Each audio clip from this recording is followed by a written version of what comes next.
৬,৫০০ kilometre বিস্তৃত এক দীর্ঘ পথ চীনকে যা পশ্চিম ইউরোপের সাথে যুক্ত করেছিল রহস্যময় সুতোয়, যার প্রতিটি তন্তু জড়িয়ে আছে অপার বিস্ময়ে।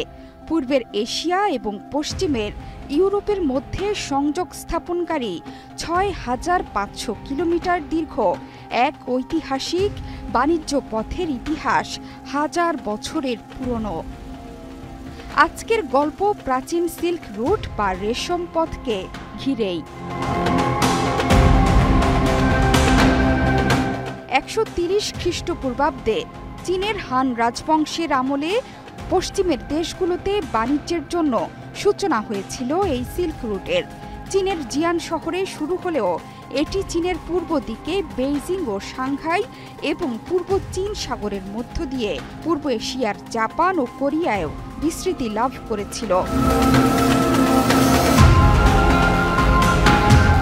সিল্ক রুটের মাধ্যমে মশলা, চা, রং, মূল্যবান পাথর, ওষুধ, ব্রোঞ্জ, চীনামাটির বাসনের পণ্য সামগ্রী পশ্চিমে রপ্তানি হতো এবং পশ্চিম থেকে ঘোড়া, সোনা, রৌপ্য, অস্ত্র ইত্যাদি আনা হতো।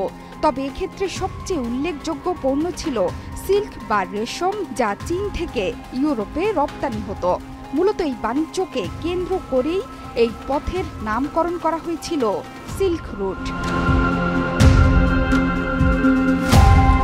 চীনের বেইজিং ও সাংহাই থেকে সড়ক পথে জিয়ান থেকে মধ্য এশিয়ার কাজাখস্তান, উজবেকিস্তান, সমরখন্দ, বুখারা, পামির পর্বতমালা, তাজিকিস্তান, পশ্চিম এশিয়ার আফগানিস্তান, পারস্য বা বর্তমানের ইরান, ইরাক, তুরস্কের আনাতোলিয়া, বর্তমান ইস্তানবুল, দক্ষিণ এশিয়ার ভারত উপমহাদেশ, মধ্যপ্রাচ্যের আরব উপদ্বীপ, মিশর, সিরিয়া এবং উত্তর আফ্রিকার মিশর পর্যন্ত বিস্তৃত ছিল।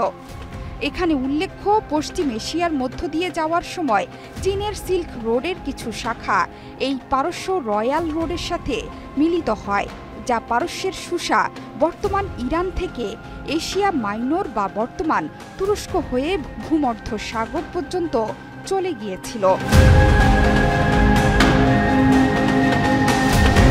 সড়কপথের পাশাপাশি সমুদ্রপথে এটি চীনের দক্ষিণ পশ্চিমের গুয়াংজি উপকূল থেকে ভিয়েতনাম, ভারত ও শ্রীলঙ্কা থেকে লোহিত সাগর এবং রোমান সাম্রাজ্য অর্থাৎ পূর্ব আফ্রিকার কেনিয়া, সোমালিয়া ও দক্ষিণ ইউরোপ এবং ভূমধ্য সাগরীয় অঞ্চল পর্যন্ত বিস্তৃত ছিল। ১৪৫৩ সালে বাইজান্টাইন সাম্রাজ্যের পতনের পর অটোম্যান সাম্রাজ্য কনস্টান্টিনোপল, বর্তমান তুরস্কের ইস্তানবুল দখল করে নেয় এবং পশ্চিমের সাথে সকল প্রকার বাণিজ্য বন্ধ করে দেয়। এভাবে ১৪ শতকে চীনের সং সাম্রাজ্যের শাসনামলে সিল্ক রুটটি বন্ধ হয়ে যায়।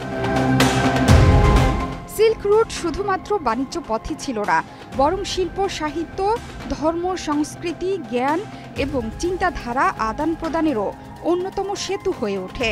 বাণিজ্যিক এবং ভূরাজনৈতিক কৌশল বিবেচনায় একবিংশ শতাব্দীতে এসে চীন সিল্ক রুট পুনরুজ্জীবনের উদ্যোগ নিচ্ছে।